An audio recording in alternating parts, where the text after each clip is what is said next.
Have you ever lost a friend to intelligence? Just because they were just that bit too clever, that bit too curious, even if they were not quite your friend, a colleague perhaps I should have said. Well, I have, Tynderos. Oh, I first knew him at school. We were friends then, and he was the best mathematician I ever saw. I'd never seen the like. I am an accountant good at maths, and he was 2 years behind me and was more than my equal. More than that, he could solve an equation, it seemed, just by looking at it. And he could solve the most difficult problems in geometry almost by smelling at them. But his absolute forte was in dimensional geometry, mapping one dimension onto another. I knew, remember, it was his party trick, to get us to draw 3D shapes and cut through them on computers, early computers, shuffle the parts, and then present him with each part, and from, as it were, their shadow, their potato print, if you like, he could tell you immediately what the object was, what its dimensions were. Shuffle them as you might. It was a good party trick.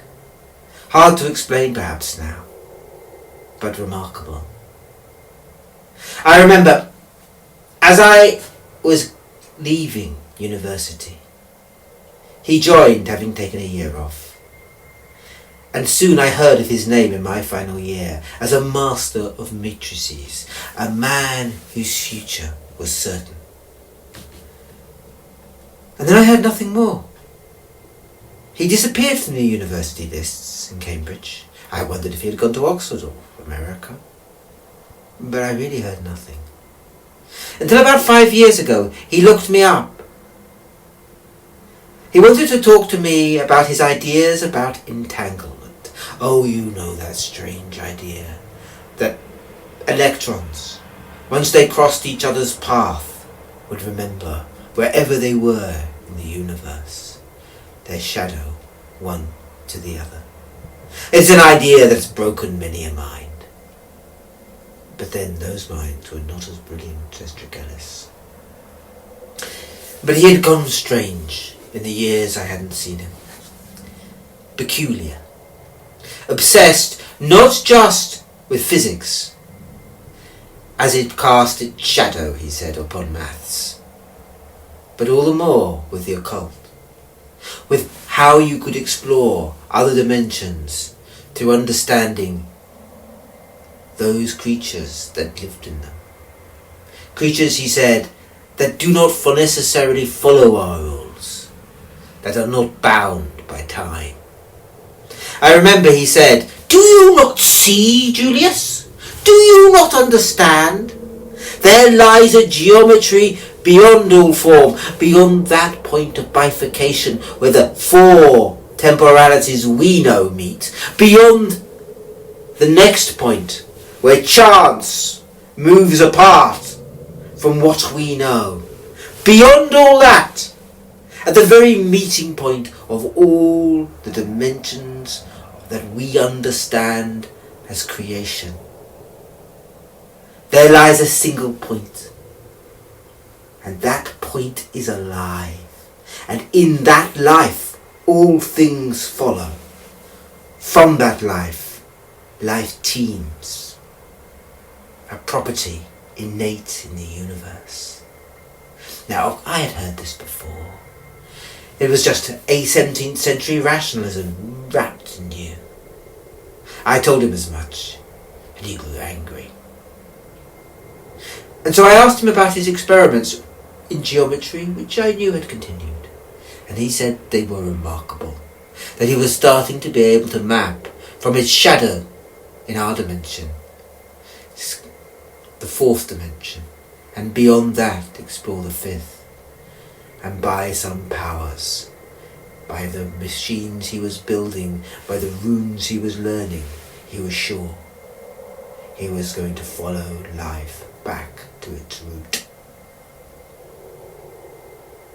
And then I said something, perhaps rather rash. I said, well, if you ever do, please show it to me.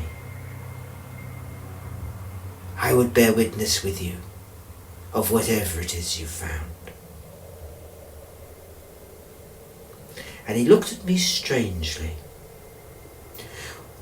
actually moved. And I realised as I left that most people, those who had not known him as a young lad, thought he was mad. And perhaps that look was the look of someone who was delighted to be almost believed at last. But in truth, I didn't believe him. I thought, well, I'll never hear from him again. And I wasn't sorry. Why would I be? I didn't like him or anything. But then, last year, he contacted me. He was living in New York. He told me to come, in all urgency, to come, to drop everything.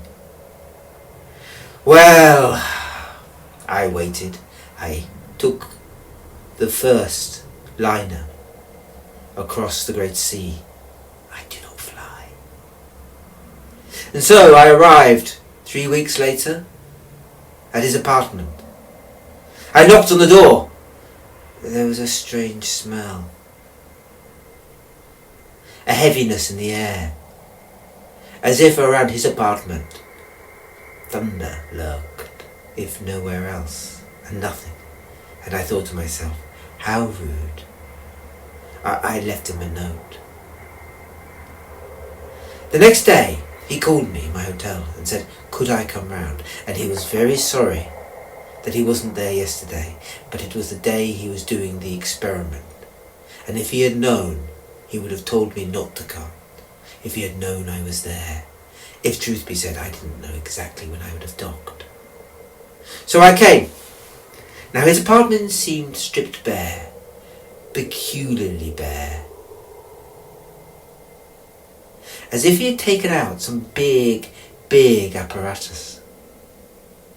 And he looked at me and he said, well, Julius, you're here.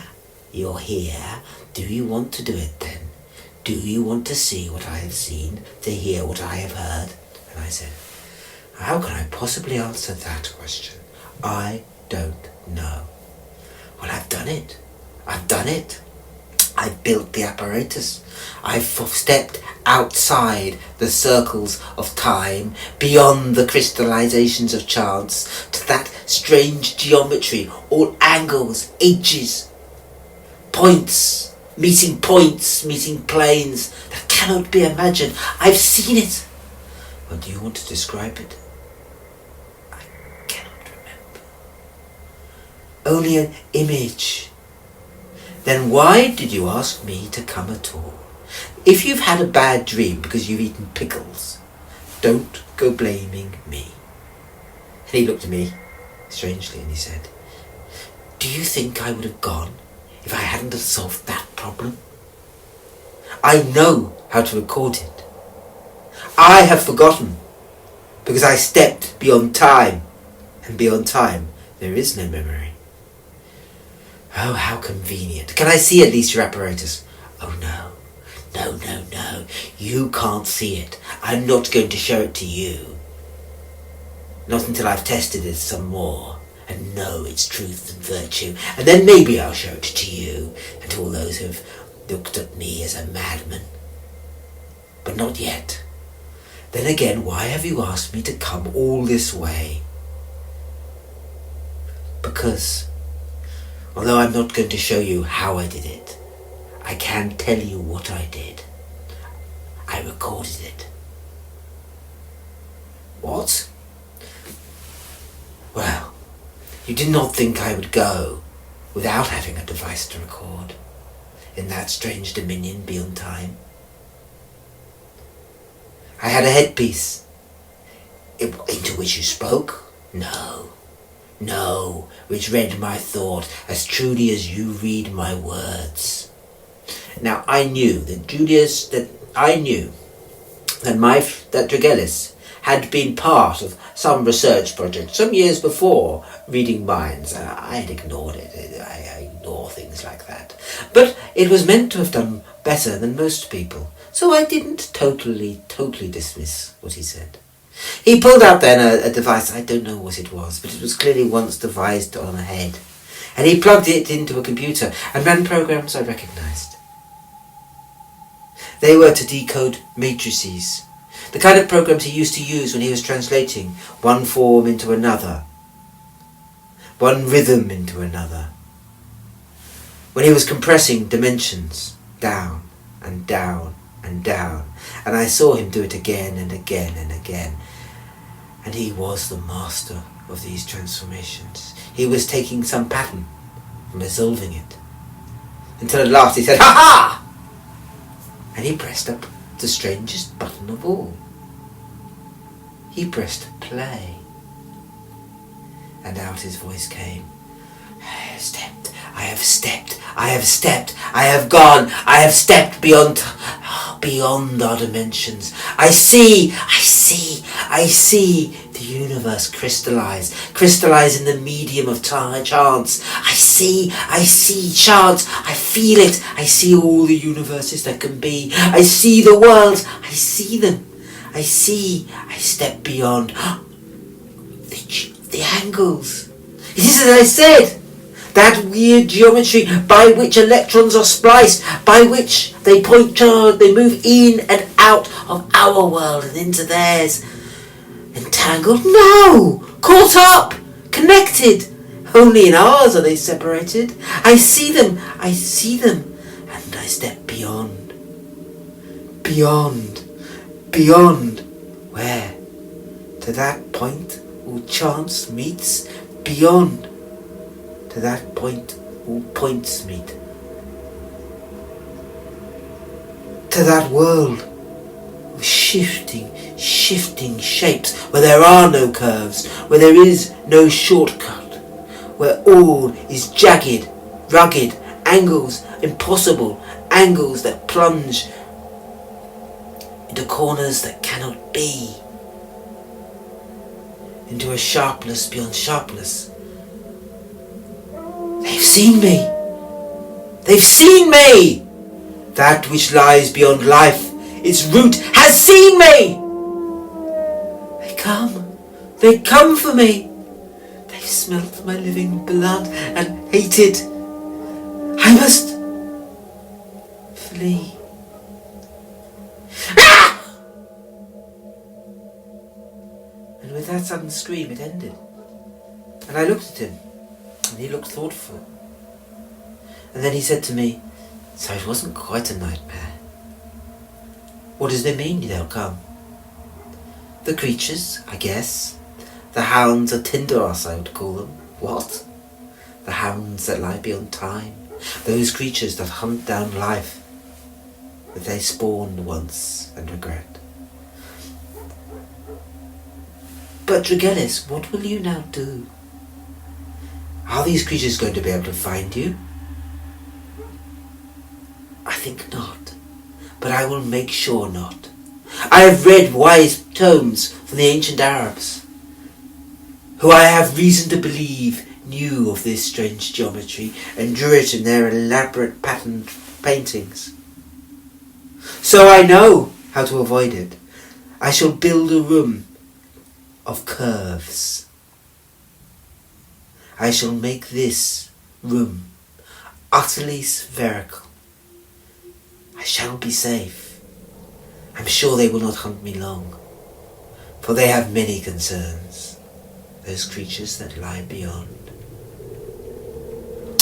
Well, I didn't know whether to think he was mad or not, but I said, "When shall I come again?" And he said, "Come day after tomorrow.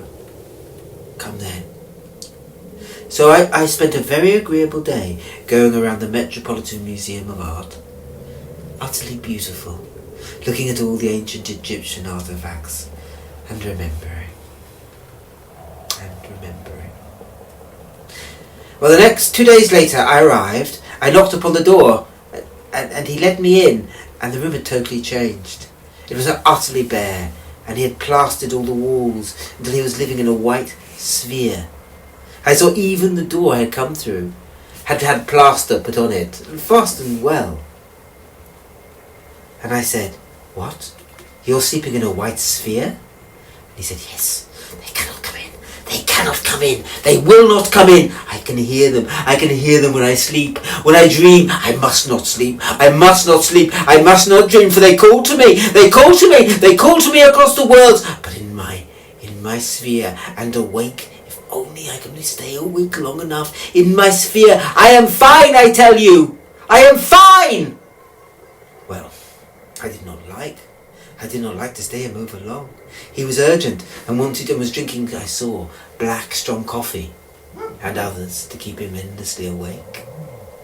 I heard him close the door carefully behind me, and I thought, well, he is mad. It was the next day. I felt it. I was going down to the opera house when suddenly all the building shook, but for a moment. An earthquake, perhaps a little one. But it was strange. Where I felt it, which was not so far from Tregellis's flat, it was strong. But I read later, only 5 miles away, nobody felt anything. And I wondered at it, but went to the opera. But when I came back, I saw a paper, an evening paper. Earthquake hits Manhattan. Man found dead in chamber of all round. Well, I read then how this stranger had been found dead in a room utterly round and white, and I knew what it was. I went then to see the police, and I claimed the body as Tregellis. I told them about him and who they were, for it was true there were no details in the room. And I asked how he died, and they said they couldn't tell. It looked like he had been eaten from within by something, some oddity. But they couldn't really describe, which they didn't want to describe. Only saying his chest was intact, but there were teeth marks on his heart. I shivered to think about it. And then the doctor said, "But do you know there was something really strange? On his heart also there was a saliva. But the saliva lacked all enzymes. I've never seen the like. I almost think it couldn't have been what I know it to be, except it was chemically the same as human saliva. Any creature that had that would live forever, for there would be nothing that could eat them. And so Tregellis is dead. I tried for a while to think that he was just mad, and that it was all chance. But we are entangled, him and I do not believe that anymore. But I do hope that whatever apparatus he found perished in the quake that hit his rooms and a few others. Oh, I hope so.